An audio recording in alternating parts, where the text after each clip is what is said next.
Hey, what's up guys? Welcome back to my channel. I hope you're doing really good. As we know from V3.1 patch live stream about two new upcoming agents, and I'm gonna help you on which agent should you pull. So let's begin. Remielle's damage attribute changes depend on the next agent in the team, which means she could match up with any anomaly agent much easier and use her on different situations. Lumin charges are her own anomaly bar, which you can see right here, which is quite unique. From the gameplay, we know that Basic 4 gives you 1 Lumen charge and EX Special gives you 2 Lumen charges. When these charges are ready, you will need to switch to other agent in your team and build Anomaly. She will trigger a brand new reaction called Refrange. Once you have enough of her resources called Floating Radiance, you will be able to go into Stand Shift, at which point you will be able to shift to the other agent and she will go to heavens to support you from there. For real. Then off field, she can continue supporting team, managing crowd, providing buffs, accumulating lumen charges to trigger lumen flux, and also keep building her own resources on top of that. And she also has a second meter called White Fire. To gain White Fire though, you need to procure Rift Range, up to 3 white fire stacks you can get. While holding basic skill button after gaining 3 white fire, she will trigger Luminize effect with some cute animations. On top of that, when she is on off field and has enough floating radiance and white fire, she will trigger a special assist which almost looks like an ult to me, to be honest. After this special assist, you will trigger Luminize effect to enhance damage outputs. Her best combo though will be, first you will need her to get to off field, then keep using other agents to trigger other anomalies, then after having 3 white fires and in a floating radiance, just activate her special assist, then use her ultimate, and then on top of that just hold the basic attack skill to use her Luminize. Keep repeating this cycle until you kick some goddamn ass. And this is it for Remielle. In my opinion, she is very smash friendly. I mean, not in that way though.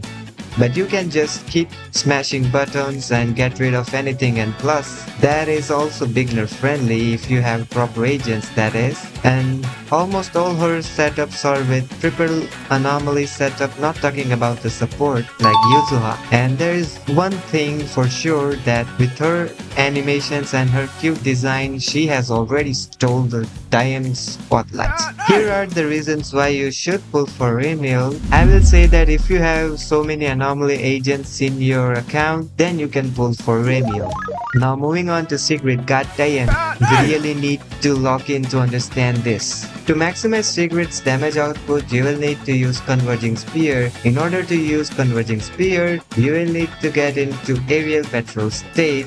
And in order to get into Aerial Patrol state, you will need to use Unbridled Spear. Her 4th basic, EX Special, Chain Attacks, Dodge Counters, and Ultimates are considered as Unbridled Spear. But there is a catch. In order to use Converging Spear, you will have to keep in mind that you always see when her meter turns blue. Then only you will be able to use Converging Spear, or else you will not be able to use Converging Spear. It's kind of, you have to always keep tabs on your resources in order to maximize your damage, or else you'll be wasting resources and time. And the bonus tip, if whenever you use Unbridled Spear to activate or refresh the form, after you use Converging Spear, the gauge will be empty. So whenever you use Unbridled Spear to activate or refresh the form, you will gain significant crit rate boost. By the way, are you with me? And on top of that, the Converging Spear also has 3 levels of damage output, so it depends on when you use the Converging Spear in order to get the maximum damage,